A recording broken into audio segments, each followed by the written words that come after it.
ఏపీలో కౌలు రైతులు పూర్తి నిర్లక్ష్యానికి గురవుతున్నారని కౌలు రైతుల సంఘం రాష్ట్ర ప్రధాన కార్యదర్శి జమలయ్య విమర్శించారు. మోంతా తుఫానులు సైతం అత్యధికంగా కౌలు రైతులే నష్టపోయారని చెప్పారు.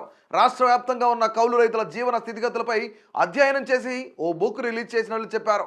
హడావుడిగా తుఫాను లెక్కలు వేసి తప్పుడు గణాంకాలతో సరిపెట్టాలని చూస్తే సహించేది లేదని జమలయ్య హెచ్చరించారు. రాష్ట్ర వ్యాప్తంగా ఉన్న కౌలు రైతుల సంక్షేమానికి చర్యలు తీసుకోవాలని డిమాండ్ చేస్తున్న జమలయ్యతో మా ప్రతినిధి Nani face to face. Andhra Pradesh రాష్ట్ర వ్యాప్తంగా కౌలు రైతులైతే నేడు తీవ్ర సమస్యలు ఎదుర్కొంటున్నారు. ఎక్కడా కూడా కౌలు రైతుల సంక్షేమానికి ప్రభుత్వం చర్యలు చేపట్టలేదని ఇప్పటికే రైతు సంఘాల నేతలు అయితే తీవ్ర స్థాయిలో మండిపడుతున్న పరిస్థితిని మనం చూస్తున్నాం. అయితే కౌలు రైతులు ఎంతమంది ఉన్నారు, కౌలు రైతుల పరిస్థితి ఏంటనేది ఆంధ్రప్రదేశ్ కౌలు రైతుల సంఘం రాష్ట్ర ప్రధాన కార్యదర్శి జమలయ్య గారు అయితే అధ్యయనం చేశారు. ఆయన అధ్యయనంలో కనిపించినటువంటి గణాంకాలు ఏంటి, అసలు రాష్ట్ర వ్యాప్తంగా ఎంతమంది కౌలు రైతులు ఉన్నారు, వారి జీవన స్థితిగతులు ఏంటి, మరిన్ని విషయాలన్నీ కూడా జమలయ్య గారితో మాట్లాడి తెలుసుకుందాం. జమలయ్య గారు, రాష్ట్ర వ్యాప్తంగా మీరు కౌలు రైతులకు సంబంధించినటువంటి ఒక అధ్యయనం అయితే నిర్వహించారు. ఆ అధ్యయనంలో మీకు వెల్లడైనటువంటి విషయాలు ఏంటి, దాని మీద ఒక బుక్ కూడా రూపొందించారు. కౌలు రైతుల పరిస్థితులు, జీవన స్థితిగతులు ఎలా ఉన్నాయి?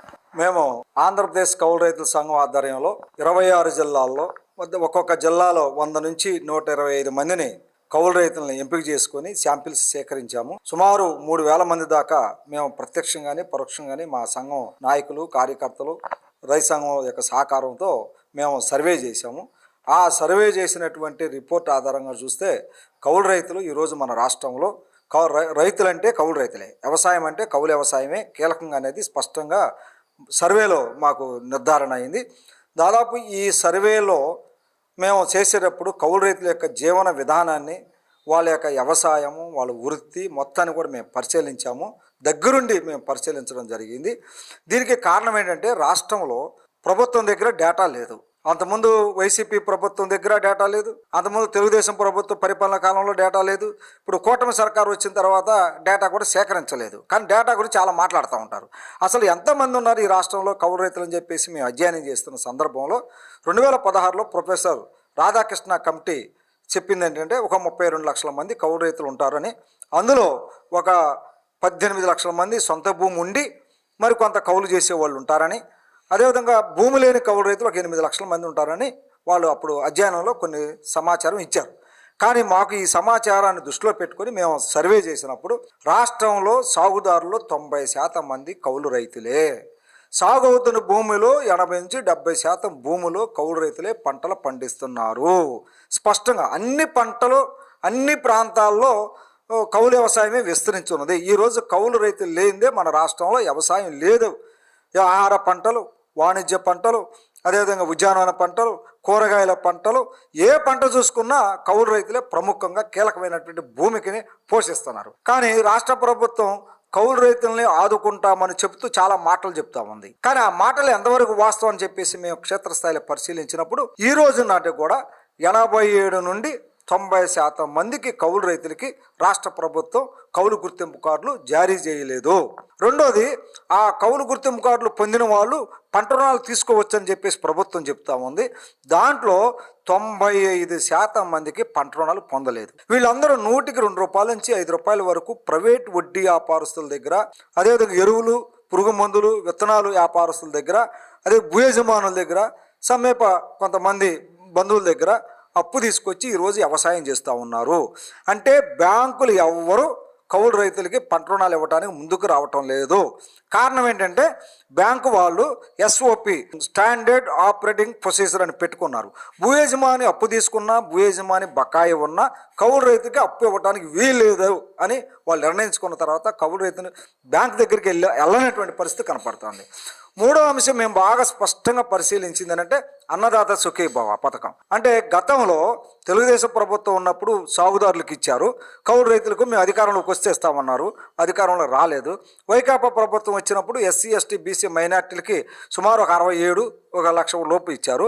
ఎక్కువ శాతం సాగు చేయని భూయజమానులకి రైతు భరోసా పథకం ఇచ్చారు.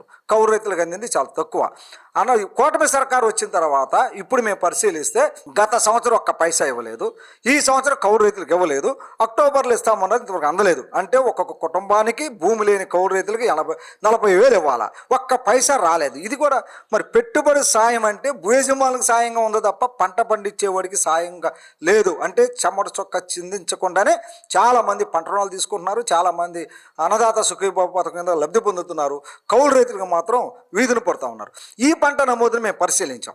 ఈ పంటలో నమోదులో కూడా చూస్తే 99% మంది ఈ పంట నమోదుకి దూరం అయిపోతున్నారు. కౌలు గుర్తింపు కార్డు ఉంటే కదా ఈ పంట నమోదు అయ్యేది.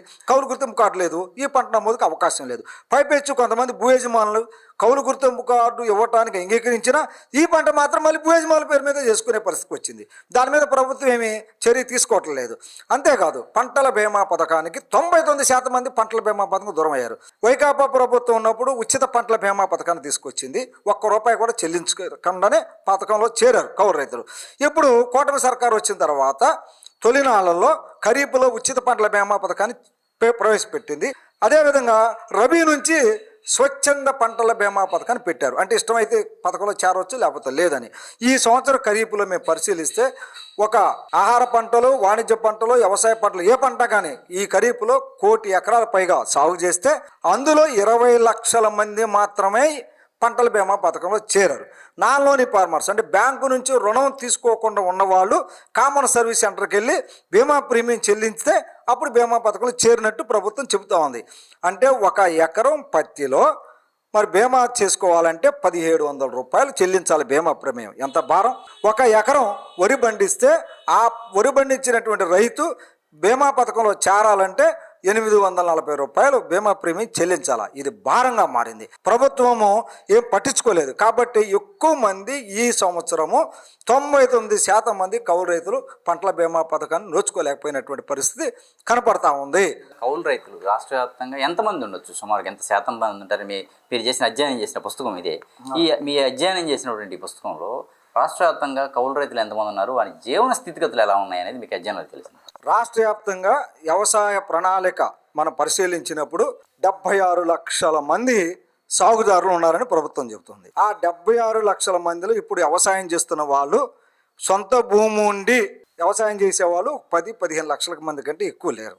అంటే వరం చెప్పాలంటే ఈ దశాబ్ద కాలంలో కౌలు రైతుల సంఖ్య పెరగటానికి కారణం భూమి సంబంధించిన కొరత ఏర్పడింది. సో అదేవిధంగా ప్రభుత్వం వివిధ ప్రాజెక్టుల కింద భూమి తీసుకుంటుంది, పరిశ్రమలు పెడుతుంది, ప్రాజెక్టులు కడుతూ ఉంది, రాజధానులు అంటే అనేక ప్రాంతాలు చేస్తుంది.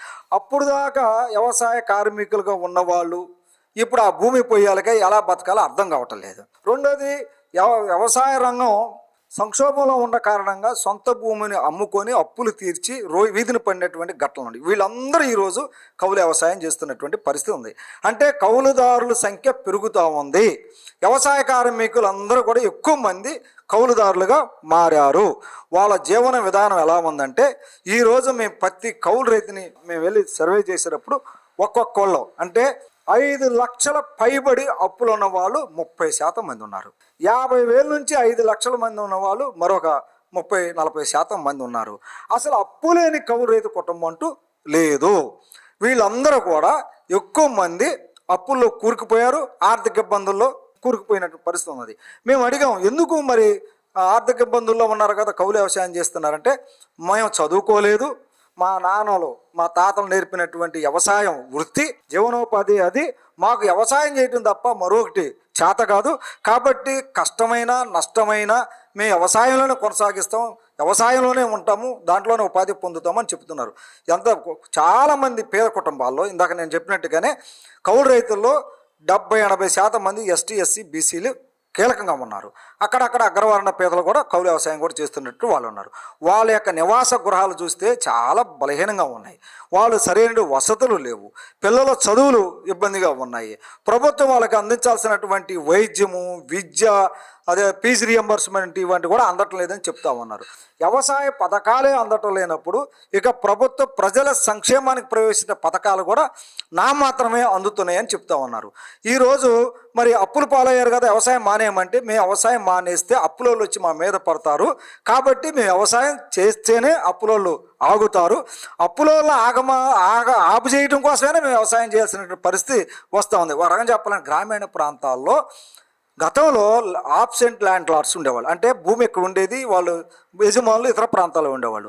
కానీ ఇప్పుడు మారిన పరిస్థితుల్లో చాలామంది భూ యజమానులు గ్రామాల్లో ఉంటున్నారు, 2 ఎకరాలు 3 ఎకరాల రైతులు కూడా కౌలుకి ఇస్తూ ఉన్నారు. అటువంటి పరిస్థితుల్లో వాళ్ళు ఎంత ఇబ్బంది పడుతున్నారంటే ఆ భూ యజమానికి ఏదైనా సమస్య వస్తే ఇమీడియట్లీ కౌలు రైతు వెళ్ళి అరకనే నిలబడాలా, అదేవిధంగా అప్పు కావాలంటే భూ యజమాని మీద ఆధారపడాలా, అంతేకాదు పంటను అమ్ముకోవాలన్నా భూ యజమాని మీదే ఆధారపడి పంటను అమ్ముకునే పరిస్థితికి వస్తుంది.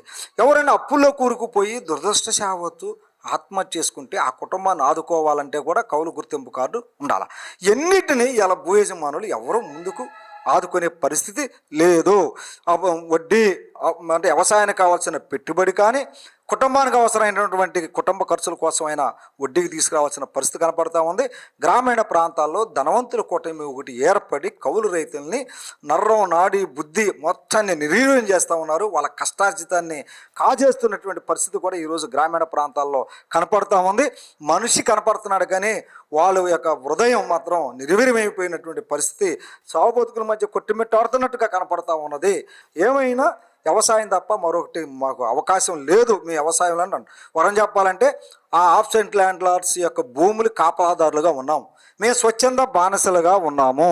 మేము ఆ వ్యవసాయం చేస్తూ భూ యజమానుల భూములు పరిరక్షణగా ఉన్నాము. వరం చెప్పాలంటే మాకు ఎటువంటి రక్షణ లేని పక్షులాగా మిగిలిపోతా ఉన్నాము. భూ యజమానుల కోసమే మేము బతుకుతున్నామా, భూ యజమానుల కోసమే మేము పంటలు పండిస్తున్నామనే ఆవేదన వాళ్ళ ఆత్మఘోష మనకైతే కనపడతా ఉంది. మరి ఇటువంటి నేపథ్యంలో ప్రభుత్వం కౌలు రైతుల యొక్క సమస్యల్ని అర్థం చేసుకునే దాంట్లో, అవగాహన చేసుకునే దాంట్లో, వాళ్ళకి అండగా నిలబడే దాంట్లో మాత్రం అయితే అది ముందుకు రానటువంటి స్థితి మా సర్వేలో అనేక భయంకరమైనటువంటి కౌలు రైతుల యొక్క ఆవేదన, ఆందోళన మాకైతే సర్వేలో నిర్ధారణ అయింది. ఇప్పుడు తీసుకుంటే ఏదైతే మోందా తుఫాన్ ఉందో, మోందా తుఫాన్ దాటికి ఎక్కువ మంది నష్టపోయిన వాళ్ళు కౌలు రైతులు ఉన్నారు. మేము కూడా అభినవ్ భారత్ కూడా స్టోరీ చేసింది, దానిలో కూడా కౌలు రైతులు ఎక్కువ మంది కనిపించారు.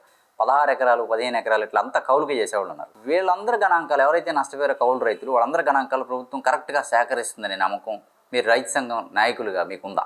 మీ అభినవ టీవీ వాళ్ళు పరిశీలించినట్లే మేము కూడా ఇటీవల కాలంలో కౌలు రైతు సంఘం తరపున కొన్ని గ్రామాలు పర్యటించాం. ముప్పు ప్రాంతాలని ఇటు బాపట్ల జిల్లా కానీ, ఎన్టీఆర్ జిల్లా కానీ, కృష్ణా జిల్లాలో కానీ ఇట్లా కొన్ని జిల్లాలు చూసాం. ఎక్కువగా దాదాపు రాష్ట్ర ప్రభుత్వము అంచనా వేసే విషయంలో చాలా గడిబిడి సృష్టిస్తుంది. మేము అరటి పంట కానీ మేము పరిశీలిస్తే 50,000 60,000 రూపాయలు కౌలు చెల్లించి మరొక 75,000 రూపాయలు పెట్టుబడి పెట్టారు. 150,000 రూపాయలు పెట్టుబడితే ఈ మోంతా తుఫాను వల్ల అరటి పంట అంతా ధ్వంసం అయిపోయింది. వరి పంట అయితే చాలా నీట మునిగింది, ఒరిగిపోయింది. పాలు పోసుకునే దశ, గింజబట్టే దశ. అది ఒరిగిపోయిన పంట నిలబడేది గ్యారెంటీ కూడా లేదు. దాదాపు వరి పంట 5-6 లక్షల ఎకరాల్లో పంట దెబ్బతిన్నట్టు పరిస్థితి కనపడుతుంది. 2 లక్షల ఎకరాల్లో అరటి పంట దెబ్బతిన్నది. పత్తి పంట 1,50,000 నుంచి 2 లక్షల ఎకరాల్లో పత్తి పంట కూడా దెబ్బతిన్నది. మీ ఎన్టీఆర్ జిల్లాలో కూడా పరిశీలించాము. ఇట్లా ఏ పంట అయినా వాణిజ్య పంటలు, ఆహార పంటలు, అదేవిధంగా ఉద్యానవన పంటలు, ఏ పంట కూరగాయలు, దొండపాదులు, బీరపాదులు, కాకరపాదులు ఏది చూసుకున్నా, మొక్కజొన్న చూసుకున్నా పంట దెబ్బతిన్నది. పంట దెబ్బ అంటే నిలవ ఉన్న పంట దెబ్బతింటాం కాదు, పంట కోతుకొచ్చి మార్కెట్కి తీసుకొస్తున్న నేపథ్యంలో వరి పంట దెబ్బతిన్నది. మొక్కజొన్న తడిసి ముద్దయింది, కులిపోతున్నట్టు పరిస్థితి కనపడుతుంది. పత్తి అయితే పత్తి నాణ్యత తగ్గి గుడ్డి పత్తిగా ఏర్పడింది. దీన్ని ఆసరా చేసుకొని బయ్యర్లు తక్కువ రేటు కొనుగోలు చేసి రైతుల యొక్క ఆదాయాన్ని గండి కొడుతున్నటువంటి పరిస్థితి కనపడతా ఉంది. ఏ ప్రాంతంలో చూసినా తీవ్రమైనటువంటి సమస్య కనపడతా ఉంది. ప్రభుత్వం లెక్కలేస్తూ ఉంది. మొత్తం తుఫాను నష్టం దాదాపు 5,244 కోట్లు ఎంతని చెప్తోంది. అందులో వ్యవసాయ రంగానికి 820 కోట్లు అని చెప్తోంది. అది కరెక్ట్ కాదు. ఎందుకంటే తుఫాను తీరం దాటింది 29 రాత్రి, 30వ తారీఖున కూడా భారీ వర్షాలు వచ్చినాయి. ఎనిమినేషన్ గురువారం శుక్రవారంలో పూర్తి చేసేయండి అని చేసి కేంద్ర ప్రభుత్వానికి ప్రాథమిక అంచనా అని చెప్పేసి పంపించింది. ఇది చాలా అన్యాయం కాదు. అసలు ఎనిమినేషన్ ఎక్కడ జరిగింది? ఇప్పుడు వాళ్ళు 30వ తారీఖు కాదు, 31వ తారీఖు నుంచే ఎనిమినేషన్ ప్రారంభించారు. మేము కూడా కొన్ని ప్రాంతాలకు వెళ్ళాం. అసలు ఎనిమినేషన్ చేయడానికే అధికారులకు అవకాశం లేని పరిస్థితుల్లో నీట మునిగి ఉండి బురదతో ఉంటే ఎట్లా ఎనిమినేషన్ చేస్తారంటే, అంటే ప్రభుత్వం తన ఖర్చును తగ్గించుకోవటం కోసం, తన భారాన్ని తగ్గించుకోవటం కోసం తక్కువ నష్టం జరిగింది, మా ప్రభుత్వం రైతులను కాపాడింది అనే ఒక ఇమేజేషన్ సృష్టించడానికి తప్ప నిజంగా రైతులను ఆదుకోవటం కాదు. ఎనిమినేషన్లో మేము చూసాం, దాదాపు 30% భూమి ఈరోజు టెక్నికల్ ప్రాబ్లం వల్ల ఆన్లైన్లో ఎక్కలేదు. ఆన్లైన్లో ఎక్కిన భూమిని ఎనిమరేషన్ చేస్తామన్నారు. చాలామంది పేదలు లంక భూములు, బంజరు భూములు, అదేవిధంగా నదీ పరివాహక ప్రాంతాల భూములు సాగు చేస్తున్న వాళ్ళు ఉన్నారు. అందుకనే ఆన్లైన్లో ఉందా లేదా అనేది పరిశీలించుకోకుండా పంట ఉన్న ప్రతి భూమిని ఎనిమరేషన్ చేస్తే న్యాయం జరిగింది. రెండోది, ఎనిమరేషన్లో భూ యజమానుల పేర్లే ఎక్కువ వస్తూ ఉన్నాయి, కౌలు రైతుల పేర్లు రావట్లేదు. కావాలంటే ఎందుకంటే కౌలు గుర్తింపు కార్డు లేదు, ఈ పంటలో నమోదు చేసుకోలేదు, కాబట్టి భూ యజమానుల పేరు మీద రాశారనుకో అది కౌలు రైతులు రాదు. పైగా ఈ కూటమి సర్కారు మాకు ఇచ్చిన వరమని భూ యజమానులు భావిస్తారు, కౌలు రైతులకి అన్యాయం చేస్తారు. ఎనిమరేషన్లో క్షేత్రస్థాయిలో స్థాయిలో వాస్తవంగా పంటలు పండిస్తున్న ఎవరైతే ఉన్నారో వాళ్ళనే గుర్తించి వాళ్ళు పండించిన పంటనే నమోదు చేయాల్సినటువంటి అవసరం ఉన్నది. సాంకేతికమైనటువంటి లోపాలను చూపించి అది ఎన్యుమరేషన్ విషయంలో మాత్రం లోపం జరిగితే నష్టపోతారు. అవసరమైతే సిబ్బందిని పెంచాలా, గడువును కూడా పెంచాలా. నిన్నటితో ముగిసింది అంటున్నారు, కాదు, ఒక వారం రోజుల పాటు గడువు పెంచి రెవెన్యూ సిబ్బందిని, వ్యవసాయ సిబ్బందిని, అన్ని రకాల ప్రభుత్వ యంత్రాంగాన్ని నియమించి ప్రతి సెంటు భూమిని కూడా ఎన్యుమరేషన్ చేయగలిగితేనే అది న్యాయం జరిగిద్ది. వరి పంటలు ఏమంటారు, ఇది నేల కొరిగిందని చెప్తున్నారు, పచ్చగా కనపడిద్ది కానీ డ్యామేజ్ కనపడదు. ఒక వారం రోజుల్లో పోతే కానీ ఆ వరి పంటలో జరిగే డ్యామేజ్ ఏంటో స్పష్టంగా మనకి కల్పిస్తూ ఉంది. అంతేకాకుండా పత్తి చేనుల్లో పంట అయితే బాగానే కనపడింది కానీ పత్తి గుడ్డిగా మారింది, నాణ్యత తగ్గింది. ఇప్పుడు కొనుగోలు కేంద్రాలు వాళ్ళు ఏం చెప్తున్నారంటే నాణ్యత లేదు, 12% లోపు ఉంటేనే మేము కొంటాము, తేమ శాతం అంటున్నారు. దానివల్ల పత్తి రైతులు తీవ్రంగా నష్టపోతారు. ఒక కింటా పత్తి 8,110 రూపాయలు మద్దతు ధర ఉంది. ఇప్పుడు బయ్యర్లు 4,000, 5,000 రూపాయల లోపే కొంటున్నారు. దానివల్ల పత్తి రైతులు గణనీయంగా నష్టపోతారు. మొక్కజొన్న రైతులు కొన్ని పంటలకైతే ఇంతవరకు కొనుగోలు కేంద్రాలే పెట్టలేదు. ధాన్యానికి ఇప్పుడు మేము నందిగామ వెళ్ళాం, అక్కడ కొనుగోలు కేంద్రంలో పత్తికి పెట్టలేదు. మొక్కజొన్న కానీ వరికి కానీ కొన్ని దాన్ని కొనుగోలు కేంద్రాలు పెట్టలేదు. దానివల్ల తీవ్రంగా రైతాంగం నష్టపోతున్న పరిస్థితి ఉంది. అందుకని కొనుగోలు నిబంధనలను సడలించి మరి ధాన్యమైనా, మొక్కజొన్న అయినా, పత్తి అయినా, ఇతర పంటలను కొనుగోలు చేయాల్సినటువంటి అవసరం ఉంది. దాన్ని కూడా మద్దతు ధర ప్రకారమే కొనుగోలు చేయాల్సినటువంటి బాధ్యత ఈ ప్రభుత్వానికి ఉన్నది. అంతేకాకుండా నష్టపరిహారాలు ఇచ్చేటప్పుడు ఇప్పుడు కూటమి సర్కారు ఒక హెక్టార్కి 25,000 ప్రకటించింది, అంటే ఎకరానికి 10,000. కానీ పురుగు మందుల ధరలు, విత్తనాల ధరలు, అదేవిధంగా ఎరువుల ధరలు, కూలి రేట్లు, ట్రాక్టర్ రద్దలు పెరిగిపోయినాయి. 10,000 రూపాయలు దేనికి పనికి వస్తాయి? అందుకనే ఒక ఎకరానికి 25,000 రూపాయల చొప్పున కనుక పరిహారం ఇస్తే కనీసం పెట్టిన పెట్టుబడికి వడ్డీ అన్న వచ్చే అవకాశాలు ఉంటాయి.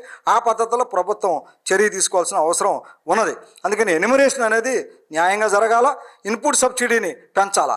ఇప్పుడు పంటల బీమా పథకం ఉంది. పంటల బీమా పథకంలో స్వచ్ఛంద పంటల బీమా పథకం ప్రవేశపెట్టిన తర్వాత 99% కౌలు రైతులు ఆ పంటల బీమాలో చేరలేదు. ఇప్పుడు మా సర్వేలో కూడా నిర్ధారణ అయింది. మరి అంతకుముందు ఇన్పుట్ సబ్సిడీ, పంటల బీమా పరిహారం 2 వస్తే కొంత ఉపయోగం ఉండేది. ఇప్పుడు పంటల బీమా పథకం లేదు. పంటల బీమా పథకం చేరిన వాళ్ళకే మేము పరిహారం ఇస్తామని చంద్రబాబు నాయుడు చెప్తున్నాడు. అంటే దాదాపు 1 కోటి ఎకరాల పైగా ఈ రాష్ట్రంలో ఖరీఫ్లో సాగు అయితే అన్ని పంటలు కలిపి 20 లక్షల ఎకరాలకే వాళ్ళు పంటల బీమా పథకంలో చేరారు. నాన్లోని ఫార్మర్స్గా ఉన్నటువంటి కౌలు రైతులు ఆ పథకంలో చేరలేదు. దాన్ని నష్టపోయే అవకాశాలు ఎక్కువ ఉన్నాయి. కాబట్టి ఇన్పుట్ సబ్సిడీ, పంటల బీమా కనుక చేస్తే వచ్చే ఎంత పరిహారం వస్తుందో అది ఇది లెక్కగట్టి నష్టపోయిన రైతాంగానికి ఇస్తే అది న్యాయం జరిగిద్ది అని చెప్పేసి మా అభిప్రాయం. అందుకనే ఆ రెండింటిని కలుపుకొని నష్టపరిహారాన్ని ప్రకటించి ఆ విధంగా రైతాంగాన్ని ఆదుకోవాలా, గడువును పొడిగించాలా, అదేవిధంగా ఎన్యుమరేషను నిష్పక్షపాతంగా జరగాల. ఎన్నిటిని కట్టుదిట్టమైనటువంటి చర్యలు చేపట్టుకోకుండా ఆల్రెడీ 5,200 కోట్ల రూపాయల నష్టం జరిగింది, వ్యవసాయ రంగంలో నష్టం జరిగింది అని తక్కువ చేసి చూపించడం సరైనది కాదు. ఆక్వా రైతులు, చేపల రొయ్యల రైతులు ఉన్నారు, చేపల రైతులు ఉన్నారు. 514 కోట్ల రూపాయలు పైగానే నష్టం జరిగింది. వాళ్ళు చేపలను పోసుకున్నారు, వరదలు వచ్చేసినాయి, తుఫాన్లు వచ్చినాయి, సముద్ర పోటు తనటం వల్ల నీళ్ళు వచ్చి చేపల గుంటల్ని, రొయ్యల గుంటల్ని ముంచేసినాయి. ఆ పిల్లలన్నీ సముద్రంలో కలిసిపోయినాయి, తీవ్ర నష్టం జరిగింది. అట్లా రొయ్యల రైతులు, చేపల రైతులు సంబంధించి కూడా వాళ్ళకి న్యాయం జరగాలంటే ఎన్యుమరేషన్ గడువు పెంచాల్సిందే, నిష్పక్షపాతంగా ఎన్యుమరేషన్ జరగాల్సిందే, నష్టపరిహారాన్ని పెంచి ఆ విధంగా ఆదుకునే ప్రయత్నం చేయాలి. అప్పుడే రాష్ట్ర ప్రభుత్వం యొక్క చిత్తశుద్ధి మనకు కనపడుద్ది. అంతేకాకుండా ఆర్టీసీఎస్లో కూర్చొని 10 నిమిషాలకు టీ తాగుతూ, బిస్కెట్లు చప్పరిస్తూ మేము మంతా తుఫాను నుంచి రైతాంగాన్ని కాపాడామని సోషల్ మీడియాలో ఎంత చెప్పుకున్నా ఆచరణలో అంటే క్షేత్రస్థాయిలో రైతాంగానికి ప్రభుత్వం అందించిన సహాయాన్ని బట్టే ఈ ప్రభుత్వం యొక్క చిత్తశుద్ధిని, ప్రభుత్వం యొక్క పరిపాలనా విధానాన్ని రైతాంగం అంచనా వేస్తుంది అనేది మా అభిప్రాయం. అందుకని ప్రభుత్వం ఆ దిశగా ఆ దృష్టి పెట్టి కౌలు రైతులను న్యాయం చేసే విధంగా చర్యలు చేపట్టాలని కోరుతున్నాం. గతంలో తీసుకుంటే రైతు సంఘాలతో గత ప్రభుత్వాలు రైతు సంఘాలతో చర్చించడం, రైతు సంఘాలతో అఖిలపక్ష సమావేశం ఏర్పాటు చేయడం, రైతులకు ఏం కావాలి, అసలు ప్రధానంగా కౌలు రైతులకు ఏమి ఇవ్వాలి, మనం ఈ పంట రుణాలు ఏంటి, వీటన్నిటి మీద కూడా చర్చించే పరిస్థితి ఉండేది. అధికారులే కావచ్చు, మంత్రులే కావచ్చు, సంబంధిత శాఖ మంత్రి కావచ్చు, ముఖ్యమంత్రి కావచ్చు. ఇప్పుడు ఆ పరిస్థితి లేకుండా పోవడానికి ప్రధాన కారణం ఏమనుకోవచ్చు? ఇప్పుడు గతంలో ఇట్లా ప్రకృతి విపత్తులు, చీడపీడలు వచ్చినప్పుడు ప్రతిపక్షాలందరిని పిలిచి చర్చించేవాళ్ళు. తర్వాత వివిధ రైతు సంఘాలు, కౌలు రైతు సంఘాలని, అదేవిధంగా రైతుల శ్రేయోభిలాషుల్ని, సంస్థలని, వ్యక్తులు కూడా పిలిచి వాళ్ళ అభిప్రాయాలు సేకరించేవాళ్ళు. ఎన్యుమరేషన్ చేసేటప్పుడు కూడా ఆ రైతు సంఘాలను భాగస్వామ్యం కూడా చేసేవాళ్ళు. ఇప్పుడు ఆ ప్రభుత్వాల్లో విధానంలో మార్పు వచ్చినాయి. ప్రజలను భాగస్వామ్యం చేసే పరిస్థితి లేదు. ప్రతిపక్షాలను భాగస్వామ్యం చేసే పరిస్థితి లేదు, రైతు సంఘాలను కలుపుకునే పరిస్థితి లేదు, ఏకపక్షంగా నిర్వహిస్తూ ఉన్నారు. వైకాపా ప్రభుత్వం ఉన్నప్పుడు వ్యవసాయ మిషన్ ఒకటి ఏర్పాటు చేశారు, దానికి ఒక వైస్ చైర్మన్ పెట్టారు. మరి దాని యొక్క పని విధానం ఏంటో మనకు తెలియదు. ఇప్పుడు కూటమి సర్కారు కూడా అదే మిషన్కి వైస్ చైర్మన్ పెట్టారు. ఆయన ఏ రోజు ఎక్కడ తిరిగింది లేదు, ఎవరితో కూడా మాట్లాడలేదు. వ్యవసాయ శాఖ మంత్రి అచ్చెన్నాయుడు గారు బాగా మాట్లాడతారు, రైతాంగం గురించి బాగా చర్చిస్తుంటారు. ఈ తుఫాను వచ్చి నష్టపోయినప్పుడు ఆయా జిల్లాల్లో వాళ్ళ రైతుల్ని, కౌలు రైతుల్ని, ఆ సంఘాలని, ఆ ప్రతినిధుల్ని చర్చించి ఏం చేద్దాం, ఎలా చేద్దాం, ఎనిమిరేషన్ ఎలా చేద్దాం, నష్టపోయిన ఎలా కాపాడదాం అని చెప్పి చర్చ ఎందుకు పెట్టరు అంటే, ఒక నియంతృత్వంగా మేం చెప్పింది వేదం, మేం చెప్పింది వినాలి, మేం చెప్పింది మీరు పుచ్చుకోవాలి తప్ప ఎదురు ప్రశ్నించకూడదనే పద్ధతిలో మాట్లాడుతున్నారంటే చాలా హాస్యాస్పదం కనపడుతుంది. తుఫాను అంట పట్టుకొని దిశ మార్చేవాళ్ళం, ఆ శక్తులు అదే అంటే ఒక రకం చెప్పాలంటే ప్రజలు చూస్తున్నారు, ప్రజలు నవ్వుతారు, ప్రజలు ప్రభుత్వం యొక్క విధానాన్ని శంకిస్తారనే జ్ఞానం కూడా, విచక్షణ జ్ఞానం కూడా కోల్పోయి ప్రభుత్వం వ్యవహరిస్తున్న తీరు చూస్తే చాలా అన్యాయంగా ఉన్నది. అందుకని ఇప్పటికైనా ప్రభుత్వం రైతుల్ని న్యాయం చేయాలంటే, నష్టపోయిన వాళ్ళకి న్యాయం చేయాలంటే ప్రతిపక్షాల వాళ్ళతో సమావేశం ఏర్పాటు చేసి వాళ్ళ అభిప్రాయాలు తీసుకోవాలా. ఆయా జిల్లాల్లో రైతు సంఘాలు, కౌలు రైతు సంఘాలు, వాళ్ళ ప్రతినిధులు కూడా వాళ్ళ అభిప్రాయాలు కూడా తీసుకోవాలా. ప్రభుత్వం నష్టాన్ని అంచనేటప్పుడు, నష్టాన్ని ఎనిమిరేషన్ చేసేటప్పుడు కూడా వాళ్ళని కూడా భాగస్వామ్యం చేస్తే అప్పుడు ప్రభుత్వం న్యాయంగా ప్రజలకు న్యాయం చేయడానికి అవకాశాలు ఉంటాయి. లేకపోతే ఇది ఏకపక్షంగా చేసినట్టుండదు. తన భారాన్ని తగ్గించుకోవడానికి కేంద్ర ప్రభుత్వం మెప్పు పొందడానికి తీసుకున్న చర్యలాగా ఉండదు తప్ప నిజంగా నష్టపోయిన రైతాంగాన్ని కాపాడుకునే పద్ధతి కాదు. మోడీ గారు చంద్రబాబు నాయుడు గారికి ఫోన్ చేసి సంప్రదిస్తే కాదు, కేంద్ర ప్రభుత్వం సహాయం చేయాలి. కేంద్ర ప్రభుత్వం, రాష్ట్ర ప్రభుత్వం సంప్రదించుకొని ఇది జాతీయ విపత్తు లాంటిది కాబట్టి దానికి భారీగా నిధులు కేటాయించి ఈ రాష్ట్రంలో జరిగిన నష్టాన్ని పోడ్చడానికి ప్రయత్నం చేయాలి. ఎందుకంటే వాళ్ళు ఇచ్చేదో 10,000 20,000 చూస్తే రైతు ఏమి కోలుకోడు. తీవ్రంగా నష్టం జరిగింది. ఒక్క రైతుకి కౌలే 20,000 30,000 రూపాయలు చెల్లించి పెట్టుబడి ఇంకొక 30,000-40,000 రూపాయలు పెడితే దాదాపు ఒక వరి పండించడానికే 50,000 నుంచి 60,000 రూపాయలు అయింది. వాణిజ్య పంటలు ఏ పంట చూసుకుని నష్టపోయారు కాబట్టి వాళ్ళని ఆదుకోవడం కోసం కేంద్ర ప్రభుత్వం, రాష్ట్ర ప్రభుత్వం కలిసి ఆ నిధులు కేటాయించి ఆదుకునే ప్రయత్నం చేస్తేనే న్యాయం జరిగింది. ఏదైతే కౌలు రైతులు ఉన్నారో ఖచ్చితంగా కౌలు రైతుల పట్ల ప్రభుత్వం సానుకూలంగా స్పందించాల్సిందేనని, కౌలు రైతులు తీవ్రంగా నష్టపోతున్నారని, అత్యధిక శాతం రాష్ట్ర వ్యాప్తంగా 80% మంది రైతులుంటే అందులో కౌలు రైతులే 30 పైగా ఉన్నారని చెప్పని కౌలు రైతుల సంక్షేమానికి ప్రభుత్వం చర్యలు తీసుకోవాలని, ఇదే సందర్భంలో మోందా తుఫాన్ దాటికి నష్టపోయిన రైతుల విషయంలో కూడా అంతా కూడా ఎక్కువ శాతం కౌలు రైతులే నష్టపోయారని, ఈ నష్టం పరిగణనలో తీసుకునే విషయంలో కూడా ఎనిమిరేషన్ కరెక్ట్గా చేయాలని, గణాంకాలు సరిగా తేల్చకుండా ఏదో పై లెక్కలతో తేల్చి కేంద్ర ప్రభుత్వానికి ఎంత సాయం ఇస్తే చాలని చెప్పడం సరికాదని అయితే జమలయ్య గారు చెప్తున్నారు. ఇదే సందర్భంలో కౌలు రైతులకి ఏదైతే మోందా తుఫాన్ దాడికి నష్టపోయిన కౌలు రైతులు ఉన్నారో వారందరినీ ఆదుకోవాల్సిందేనని, లేని పక్షంలో ఖచ్చితంగా ప్రభుత్వానికి వ్యతిరేకత చవిచూడక తప్పదని ప్రభుత్వం స్పష్టం చేస్తున్నారు. వీడియో జర్నలిస్ట్ రెహమాన్తో నాని, ఏపీ అమరావతి, అభినవ్ భారత్, విజయవాడ నుంచి.